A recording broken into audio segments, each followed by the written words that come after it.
Welcome to this presentation of Aging at the Speed of Life, prepared specifically for Jefferson County, as one of 16 counties in the East Tennessee Quality Growth region, as continuing outreach by East Tennessee Quality Growth and as an updated and focused companion to the Population at the Speed of Life video series available on the Quality Growth YouTube channel. The aging of our population has been and continues to be an important transformation within our community. Understanding population growth, change, and aging is important for various undertakings, whether you are in government, a civic group, a nonprofit service organization, or a business, or just an informed citizen. Making analysis vibrant and optimally useful requires more than just presenting data, tables, and graphs. It requires understanding the life dynamics underlying population change and transformation, to glean insights from the past, to comprehend the present, and to imagine the future. Knowledge is important, but an informed imagination is more important than knowledge alone. My goal is to engage your imagination and inform it as we consider the aging transformation of our population over more than 120 years.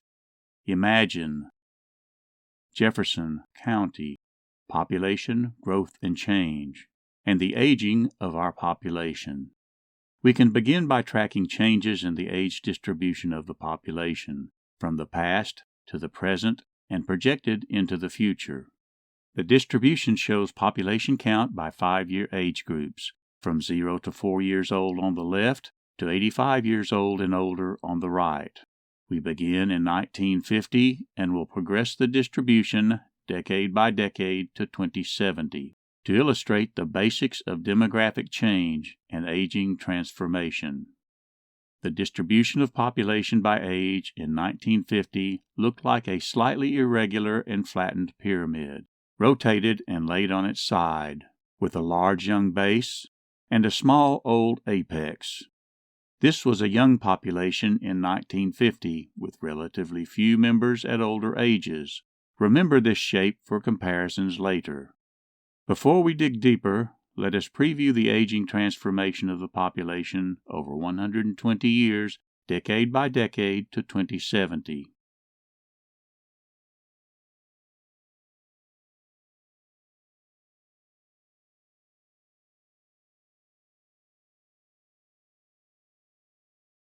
Projected to 2070, highlighting the change from 1950 to 2070 and back to 1950. We are interested in the aging of the population into older adult or senior years. Thus, we need to define by age the senior population. The definition may be based on many factors and may vary by source, but usually follows traditional span of age 65 and older, consistent with the past norm for start of Social Security and Medicare benefits, and retirement from full-time workforce. In the following analysis, reference is made to various generations as markers in relation to the aging transformation of the population. This was the trend in U.S. births along with generations by birth year. The spans of older generations are fairly well accepted. For the World War II GI or greatest generation, the smaller silent generation, and the much larger baby boom. However, the spans of newer Generation X, Generation Y, also called Millennials, and Generation Z are less settled. In particular, year boundaries and spans for Millennials and the following Generation Z were still being debated at the time of producing this video. Note that the millennial generation in blue is shown as a 21-year span to the year 2000. The usefulness of the year 2000 millennial marker to define a generation has come into question, and some argue that the span for the millennial generation should be closer to 16 years, still allowing for generational coming of age during the new millennium, but bringing Generation Z about 5 years further into the graph. Some would limit the span of Generation Z to about 15 years, to 2010, making the sequence of Generation X, Millennials, and Generation Z approximately the same spans. This adjustment is used in the analysis and narrative to follow. along with the partial emergence of a new generation of children that some are calling Alpha, born starting 2011 and still being born during production of this video. And for further context, a precedent lost generation, born mainly prior to the turn of the century, and whose members came of age during World War I. Approximate generation age groups were used to fit graphics of population characteristics by age for 5-year cohorts in the graphs to follow. Thus, graphic portrayal will be off by a year or two for the actual beginning and ending birth years of most generations. To track the transformation and aging of the population, we will use the baby boom as our main marker. Here, showing the leading edge born by 1950. As context, we will also identify the silent generation by S, the World War II GI generation by G, and the World War I lost generation by L. The GI generation and the silent generation were the parents of the emerging baby boom.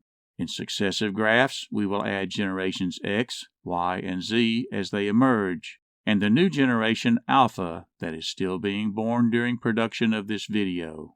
We will age the graphs in 10-year jumps, consistent with the decennial census base of our historical data, available to 2010 at time of production of this video. From 1950, the graph ages 10 years to 1960, with the baby boom showing emergence of 15 years of its ultimate span of about 20. The emerging baby boom experienced high out-migration during the decade from 1950 to 1960, particularly as silent generation parents left the county along with their young children. By 1970, the baby boom was complete as the leading edge transitioned into young adult ages.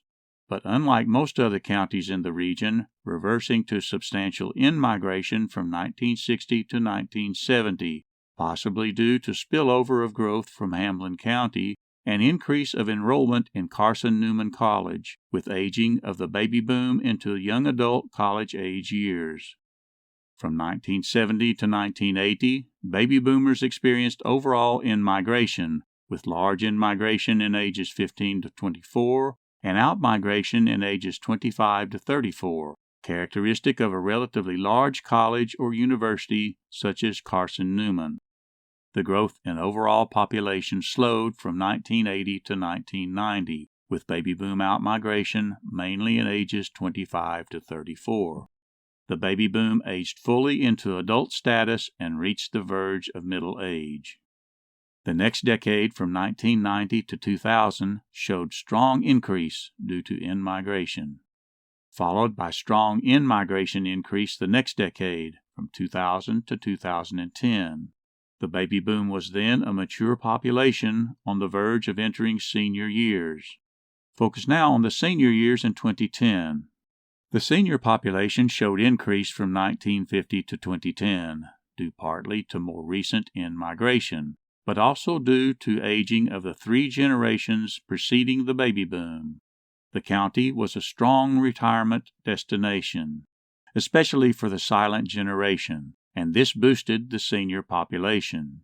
The population was transforming to an older distribution even before the baby boom aged into senior years. Note that continued in-migration across most ages forms part of the assumptions for population projections to follow, and will continue as part of the life dynamic of increase in the senior population. Projecting the distribution to 2020, consistent with data for previous videos in the Population at the Speed of Life series, shows the first part of the baby boom entering senior years, quickening the aging transformation. This population distribution was based on an older set of projections, published in 2019 by the University of Tennessee Center for Business and Economic Research, or CBER. We can now update to newer projections, published in February of 2022 by CBER. New data allow an estimation of the 2020 population distribution, using recently released 2020 Census total population count and other age-related demographic estimates.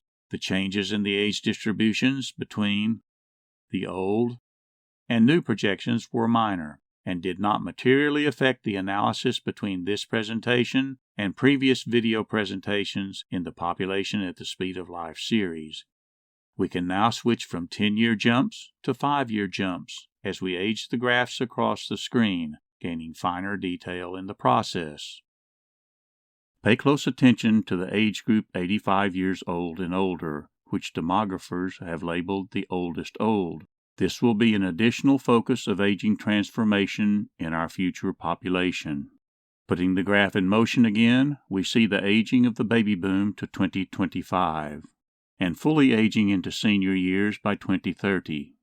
The increase in the oldest old population is projected to keep pace with the increase in the remainder of the senior population. As the silent generation ages further into old age, the baby boom is now on the verge of making a substantial transformation of the oldest old population over the projected next 20 years.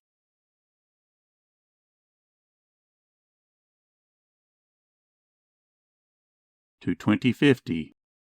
The baby boom continues to form the leading edge of a transformation to a much older distribution. Over the same period, the remainder of the senior distribution is projected to increase unevenly, as the population immediately leading up to senior years decreases slightly, with Generation X and the leading edge of Generation Y entering ages 65 and older. Over the projected next 20 years, the oldest old population will increase with aging of generations X and Y, at the same time that the baby boom will reach full extent of lifespan and pass from the population.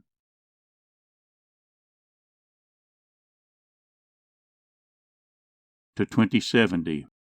The passing of most of the previously large baby boom, along with aging of Generation X and leading edge of Generation Y, will result in a slowing of increase in the oldest old population compared to the previous 20 years, while maintaining the overall oldest old transformation started 40 years earlier.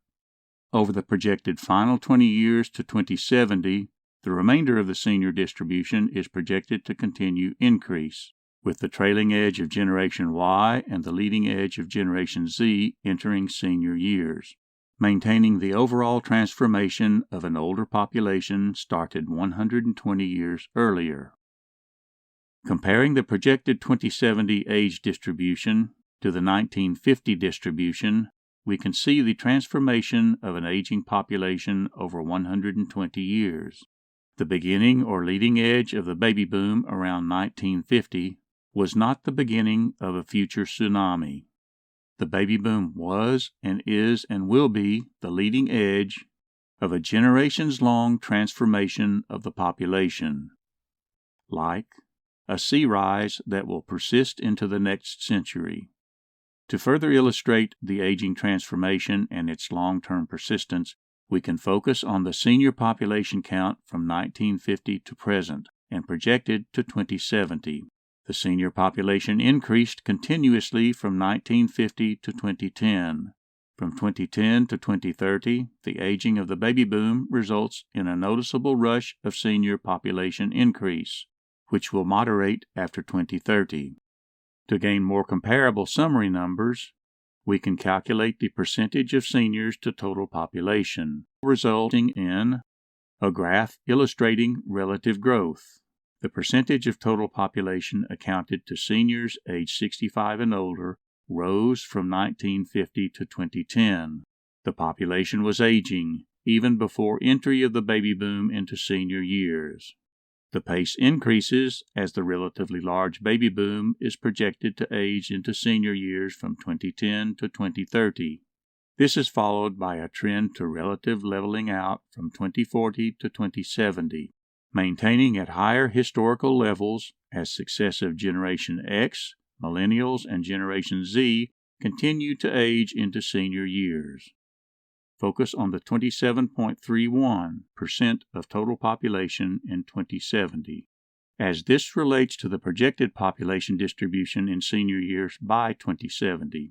Ask yourself if this percent will decrease in the future to the turn of the next century and beyond, given the relatively large generations that will age into senior years in subsequent decades. The percent of population accounted in senior years probably will not decrease much, if any, but will continue into the future to the year 2100, and then well into the next century. The distribution of the population at that time will have momentum to maintain the high percent of senior population, and thus maintain the past transformation to an aging population. How did we sustain a progressively aging population over such a long period of time? The answer is by progressively improving survival or staying alive longer. By 2010, as the baby boom reached the verge of entering senior years, the aging transformation was obvious compared to the starting pyramid shape in 1950. The relatively large bulge of the baby boom at the time raised concern of impact on the future senior population and related programs such as Social Security and Medicare. The popular press and some academic sources inaccurately labeled the pending phenomenon as a tsunami, but I prefer to call it a persistent sea rise and use a more local term for future impact. Triple whammy. The baby boom was a large birth generation. Except for initial emergence in the 1950s and also during the 1980s, it grew substantially from in-migration in all other decades. And something not evident, it was a generation that was surviving or living longer, and thus reaching senior years in greater numbers. This last leg of the triple whammy may be the most important factor transforming population distribution by age from the past and into the future. To facilitate consideration of this important factor, we use a series of U.S. survival functions from 1900 to 2000. The initial graph portrays expected survival of a cohort born in a given year, here 1900, assuming the death rates by age at the time.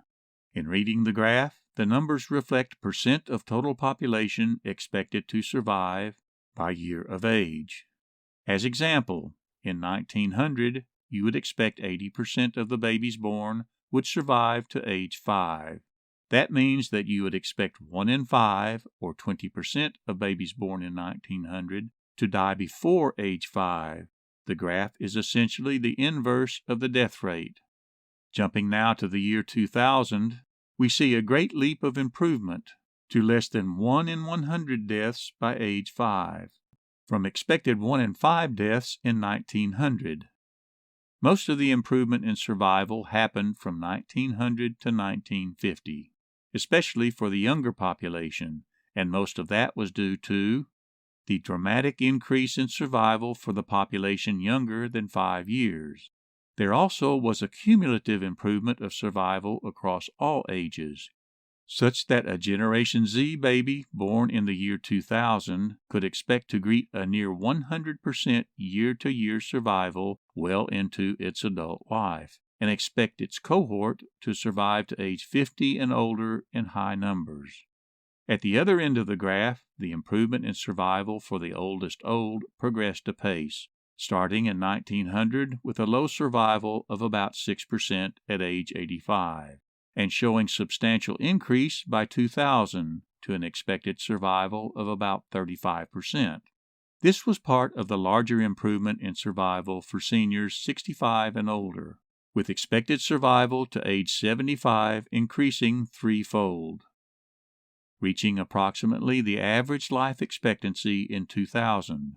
Life expectancy showed a long-term improvement and increased by more than 30 years from 1900 to 2009, to shy of 80 years old, as the baby boom was on the verge of entering senior years.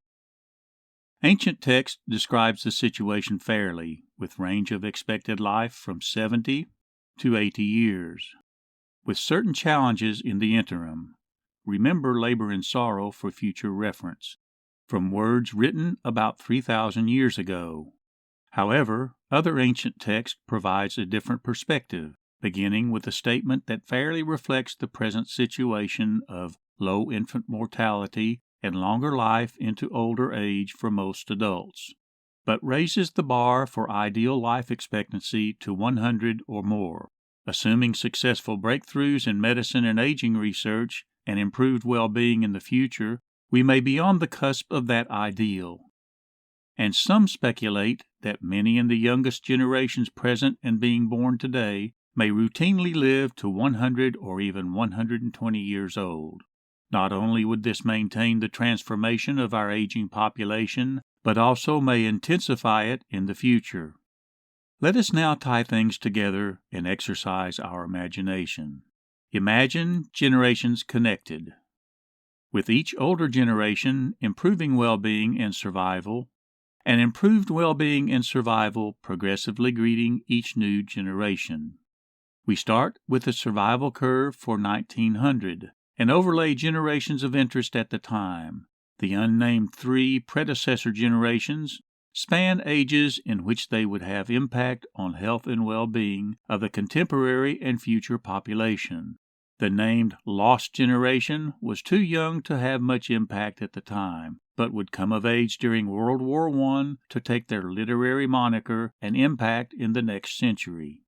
Let us now fast forward 50 years to find the predecessor generations aging out of high-impact years by 1950, with the lost generation in their prime, along with the GI or World War II's greatest generation, and the early years of the silent generation that would come of age at the end of World War II and shortly after. Over 50 years, these generations, from predecessor 1 to silent 6, were instrumental in the big jump in survival to 1950, which greeted the baby boom. The accomplishments of at least 6 previous generations boosted the health, well-being, and survival chances of the large new generation being born around 1950.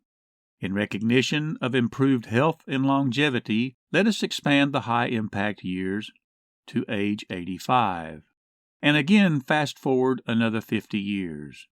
By the year 2000, the first 3 predecessor generations passed off the graph. The lost generation and the leading edge of the GI generation aged through and out of high-impact years. The silent generation, the baby boom, and Generation X aged into their prime high-impact years. These generations built on the improvements from previous generations and improved by another 50-year increment the health and well-being and survival of the population that greeted the emerging Generation Z. Let us again recognize the improvement in health and longevity and expand the high-impact years to age 90. And let's project to get more recent, to 2020.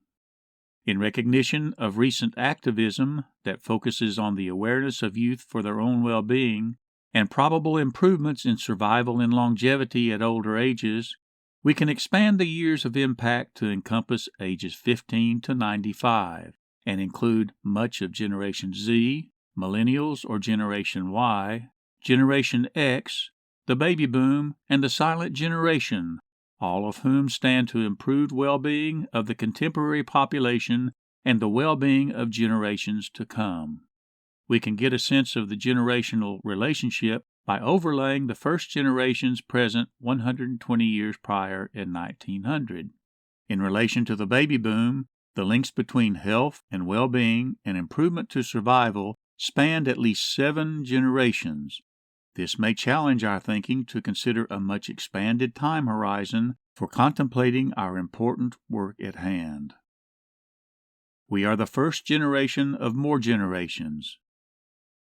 Just as our predecessor generations improved our well-being, so we have the potential to improve the well-being of our 7-generation span. Our goals need not be limited to ourselves, our children, and grandchildren. Our goals may rightly consider even our great-great-great-great-grandchildren.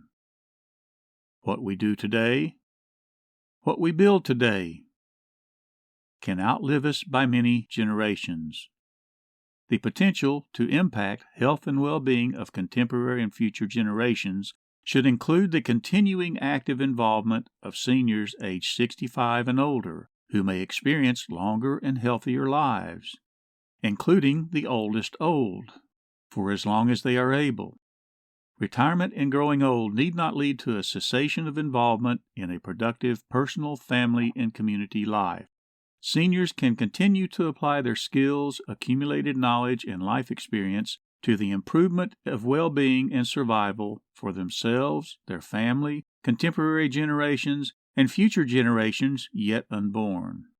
We can continue to imagine the possibilities of generations connected, with each older generation improving well-being and survival, and improved well-being and survival progressively greeting each new generation, even to 7 generations hence. On a more personal note, the baby child, more likely the grandchild, and more likely still the great-grandchild you hold today, may live upwards to 120 years, to hold your great-great-great-great-grandchildren, your 7-generation future. Health plays a central role in our consideration of aging. Health is important in sustaining survival and lifespan, and is thus important in the life dynamic of population growth and aging. The profession of public health often refers to an aspirational definition that dates back more than 70 years. Health is a state of complete physical, mental, and social well-being, and not merely the absence of disease or infirmity. Well-being is an inclusive term encompassing the many factors that lead to survival and longer life. The profession of city and county planning also incorporates health as part of its purpose, exemplified in the purposes of the general plan, defined in Tennessee state legislation dating back almost 100 years, to best promote the health, safety, morals, order, convenience, prosperity, and welfare, often shortened to health, safety, and welfare. Welfare was an old conceptually inclusive term that developed different meaning over time. The similarly inclusive term well-being from public health may serve better in present discourse on these values. Are there challenges to these values in relation to our aging population? Consider the quote attributed to Betty Davis, "Getting old is not for sissies. There are a myriad of challenges facing us and our communities as we age." Recall the ancient text from 3,000 years ago, posing expectation of labor and sorrow with an extended life. That context, similar to present-day life expectancy between 70 and 80 years, probably did not envision the probability that children being born today may live beyond 80 years to 100 or 120 years old. What if labor and sorrow, or impaired health and well-being, were to extend into old age by 20 or 40 more years? Who would take the deal of extended suffering into a longer life? Our hope is that there may be many advancements in medical science on the horizon that can compress labor and sorrow into older ages, thus extending the span of a long and healthy life. But still, as we age, physical changes may intensify and accumulate to a point that our health and even our life expectancy may become challenged. This may be especially true for Tennessee. Tennessee and many other southern states fall below the national average for life expectancy. Tennessee ranks down 45 out of 50 states. Reduced life expectancy is related to incidence of obesity and inactivity. Obesity and inactivity are linked to higher incidence of serious diseases, often associated with a cluster of conditions termed metabolic syndrome, that can lead to earlier deaths and thus lower life expectancy. The incidence of obesity in Tennessee showed a dramatic shift over the years, being less than 10% of the population in 1985, jumping to greater than 30% by 2010. Some call this an epidemic that is adversely affecting the health of a large portion of the population. The epidemic goes hand in hand with inactivity of the population, with Tennessee again showing adverse ranking along with other southern states. The risk of metabolic syndrome, the cluster of physical changes and diseases related to obesity and inactivity, increases with age and is particularly prevalent in the senior population. So, what is the prescription for better health and well-being and longer life? Dr. Bob Overholt of the East Tennessee Public Television Health and Medicine show bearing his name recommends exercising, eating properly, getting a good night's sleep, and including laughter in your life. Exercise or being physically active is especially important. It can have beneficial effect on health and well-being comparable to a blockbuster drug, and it can be an inexpensive prescription that includes routine activities of daily life in our communities. Health is related in many ways to our built environment in which we undertake those routine activities of daily life in our communities, and is an important part of quality growth. This is recognized in the profession of city and regional planning, particularly planning for communities that can harvest the health benefits of exercise and active living. The profession of public health also recognizes the importance of the built environment in sustaining well-being, and there is a growing literature on how we can build our communities to enhance health. The Tennessee Department of Health recently launched a Built Environment and Health program, which recognizes that how we build our communities is tied to primary prevention of disease and infirmity. In the broader umbrella of design professions that include architecture, engineering, and city planning, the principles of universal design provide useful guidance that our built environment should be designed to be usable by all people. This requires consideration of all ages and physical conditions, including the elderly and disabled. How do you make sure someone is paying attention to the issues, needs, and challenges of seniors? You can designate a system to plan and program from state to region to local and back. The state of Tennessee has a system for addressing the issues of aging and disability. The Tennessee Commission on Aging and Disability acts as a conduit for program funds under the Federal Government Older Americans Act and various other program funds from federal and state sources. The Commission addresses the needs of persons ages 60 and older and coordinates with several other state agencies. The main implementation arm of the Commission are 9 regional area agencies on aging and disability, or AAADs. The AAADs plan a system of services within their region based on state allocation of funds. Several agency programs provide opportunities for volunteer service.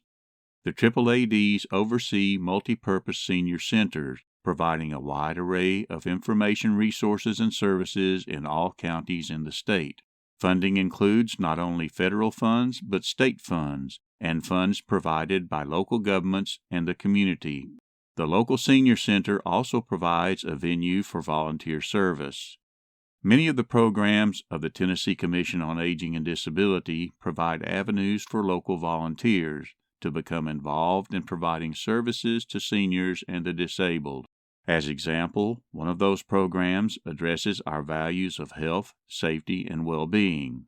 The SAIL program, or Staying Active and Independent for Life, promotes health through exercise, with focus on safety through balanced training to reduce fall risk, and supports well-being by enhancing ability to age in place at home. With coverage unique to East Tennessee, the East Tennessee AAAD works in tandem with county-level offices on aging. The local offices on aging act as adjunct points of entry to agency programs and services, and often act as direct program service providers under contract with the AAAD. The local offices provide opportunity for local volunteer service. The local offices on aging may also act as a resource for innovation.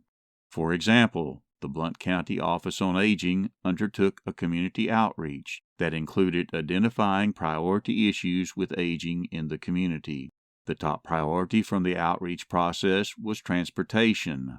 The Office on Aging then formed a senior advisory council to formulate a local program of volunteer drivers using their own vehicles, serving the door-to-door transportation needs of seniors who are not able to drive. The program offers an avenue for abled adult and senior volunteer drivers to provide rides to less abled seniors. The program generates funding from modest user fees, along with support from both state and federal funds and local funding drives. The program acts as a more flexible and senior-focused alternative to existing public transportation van service, offered by the regional East Tennessee Human Resource Agency and expands the provision of transportation service in the county. The Blount County Senior Miles program provided a successful local template for developing a statewide program called My Ride Tennessee under the Tennessee Commission on Aging and Disability, thus making a loop of innovative planning and programming back to the top. The programs of the AAADs provide many opportunities for all adult ages and generations to become involved in providing services to the older population. Such volunteers put a reverse spin on our 7-generation ideal of each older generation improving well-being and survival, and improved well-being and survival progressively greeting each new generation, but may be seen as growing and maintaining a system that can accommodate present and future seniors as the volunteers themselves age, paying it forward. On a broader policy canvas, the proportional changes over time between children, seniors, and the workforce pose a different type of challenge. Consider the pyramid shape of the 1900 U.S. population distribution. The distribution showed a large population of children and youth less than 20 years old, and a small population of seniors aged 65 and older. The proportion of children and youth to working-age population ages 20 to 64 years was relatively large, and the proportion of seniors to working-age population was relatively small. This relationship persisted to about mid-century. Fast forward to 2010. The working-age population grew, but so did the populations of children and seniors. The shifting of dependency ratios, or proportion of children and old-age seniors to working-age population, is of particular interest in considering the policy impacts of our aging population. We focus on the historical trend from 1950 to 2010 and projected to about 2080, consistent with other analysis in this presentation. We see a peak of total dependency ratio at about 1965. Or about the cumulative end of the baby boom. The shifts in child dependency ratio dominated the shifts in total dependency ratio around that time. Old age dependency ratio played a minor role in defining the peak. There followed a period of relatively small increase for old age dependency ratio up to 2010, which was about the low point of total dependency ratio, while the child dependency ratio dominated overall trend with a succession of factors, the first being the large drop in fertility after the baby boom. Even with the large drop in fertility, the overall number of babies and children again began to increase with aging of the baby boom and Generation X into fertile years, which paralleled an increase in the workforce, also associated with the aging of the baby boom and Generation X. And this helped stabilize the child dependency ratio for a while. Births then peaked and began to drop, along with a return to falling fertility rate. The child dependency ratio thus again dominated the trend in total dependency, as old age dependency remained a minor driver of trend up to about 2010. The projected child dependency ratio then levels out and becomes a very minor factor in changing overall trend after 2010, but still tracks above the old age dependency ratio. By 2010, the baby boom had aged into mature years and was thus on the verge of entering old age. As the baby boom entered old age, the projected old age dependency ratio begins to rise steeply, and old age dependency dominates the trend in total dependency. Following full aging of the baby boom into senior years and the subsequent aging of generations X, Y, and Z, the projected rise in old age dependency ratio moderates, but still dominates the trend in change of total dependency. Notice that old age dependency is projected to approach but not overtake child dependency. The aggregate effect of changes in total dependency ratio highlights that the combined near parity of child and old age dependency around 2080 will not rise to the peak level of 1965 total dependency, driven by emergence of the baby boom. Yet there remains a concern with our aging population and old age dependency in the future. The cost of raising children and the cost of addressing challenges of an aging population are substantial. However, there are major policy concerns with societal resources that support the senior population. As people age into senior years, they quickly increase their demand on those resources. This is especially true for the oldest old, aged 85 and older, who often face progressively more severe challenges of health and finance. A major societal support program for health care of the senior population is Medicare. That program, as presently constituted, faces increasing challenge, and its trust fund is projected to be depleted by 2028. Another major societal support program for the senior population is Social Security. That program, as presently constituted, also faces increasing challenge, and its trust fund is projected to be depleted by 2035. The projected transition of the baby boom into the oldest old ages 85 and older from 2030 to 2050 will pose even greater challenges to support programs for a burgeoning segment of our population that typically faces greater financial and medical issues. And the trend of increasing oldest old will continue, with projected aging of generations X and Y or millennials. The demands on public coffers is expected to rise in the future with the aging of our population.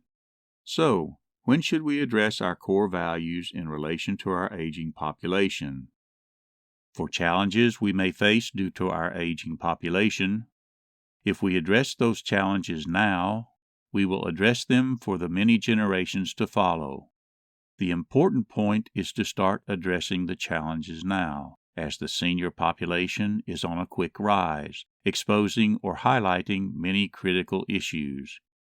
I invite you to imagine that this is our quest: health, safety, well-being, survival into a long and healthy life, quality growth, both of a healthy population and of a healthy built environment to sustain that population, and our communities will be better for this, for us and following generations to live long and prosper and be well.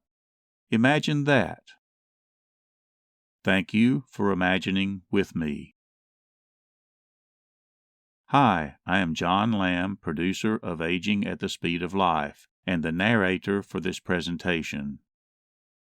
I am retired after almost 22 years as Blount County Director of Planning, and I continue activity in local groups addressing the issues of aging and health.